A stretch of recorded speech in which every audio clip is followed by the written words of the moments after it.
Woodsonsi moodulmajadest oleme meie saadetes rääkinud mitmel korral. Oleme käinud tehases vaatamas, kuidas sünnivad Woodsonsi ristkiht puitpaneelid, mis on nende majade põhiosa. Oleme käinud vaatamas valmis maju, kuid me ei ole kordagi veel tegelikult maininud, head vaatajad, teile seda, et ei ole tingimata vaja lasta maja valmis ehitada. Kui te tahate ise teha, siis võite tellida maja elemendid, kilbid ja siis kogu töö ise ära teha. Ise tehtud, hästi tehtud. Miks te otsustasite sellise lahenduse kasuks, et anname inimestele või annate inimestele võimaluse ise ehitada?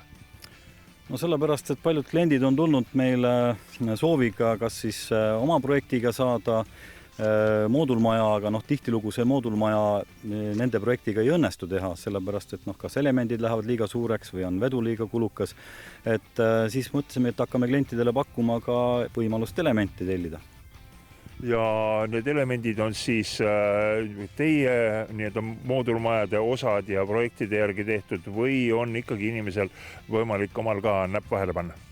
On ikka võimalik, et tuleme inimesele vastu, et sellepärast me mõtlesimegi, et inimene saaks tulla ka oma projektiga näiteks, et saame siis vastavalt tema projektile juba teha pakkumise tema elementidele või siis oleme võimaluse andnud ka valida meie moodulmajast võib-olla natukene mugandusega mingi projekti ja siis valmistame ka sellele elemendid. Et nagu ka siin taustal on näha, et klient on tellinud siis meilt meie projekti ehk siis UPA, mida me ühes saates oleme tutvustanud, selle järgi endale elemendid, lasknud siin paigaldada koos sarikate ja lisasoojustuskarkassiga ja siit siis soovib ise edasi ehitada. Ja mis asi see ristkihtpuit on ja kuidas see seal maja seinas nagu toimib?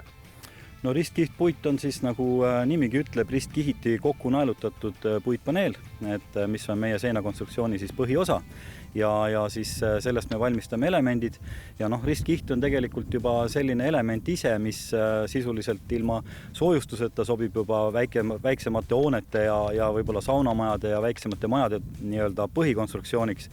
Ja kes soovib veel aastaringset maja või siis energiaklassi juba tõhusamad, siis saab ka lisasoojustuse sinna peale valida. Kuidas sa kirjeldaksid sellise maja sisemist mikrokliimat?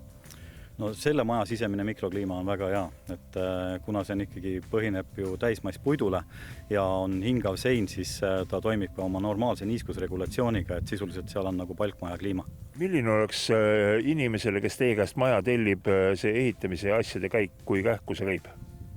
No tulles meie juurde ja andes tellimuse sisse, siis sisuliselt valmistame meie seinaelemendid, paneme kliendi jaoks elemendid koos siis näiteks sarikate ja lisakarkassiga, kas siis juba elementi paigaldatuna või kaasa, suht 1-2 päevaga püsti. Meie paneel on juba viimistletuna, seest põrand lage tehes, kommunikatsioonis pannes saab juba sisse elama tulla. Ole ja ütle, millest sul nüüd, kui maja omanikul juba tuli selline mõte, et tellid Woodsonsilt maja elemendid ja ehitamisega tuled ise toime? Seda sellepärast ma tahtsin naturaalsust, et võimalikult kiirelt saaks sisse kollida, ehk siis täna mul on juba seest valmis, ainult veel väljas soojustus ja põhimõtteliselt vooder ja mul on ju katus peale ja võin sisse kollida. Mis soojustus tuleb? Celluvill. Ja millisena sa oma maja lõppviimistletuna näed?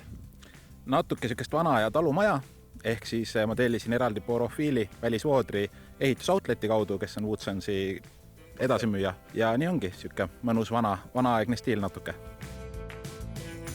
Ja tahaksin omalt poolt soovituseks ja kokkuvõtteks sellele teemale öelda, et pole midagi paremat ega mõnusamat, kui sa saad midagi oma kätega tehtud ja kui kõik kodud on head, siis ise tehtud kodu on parem kui lihtsalt hea.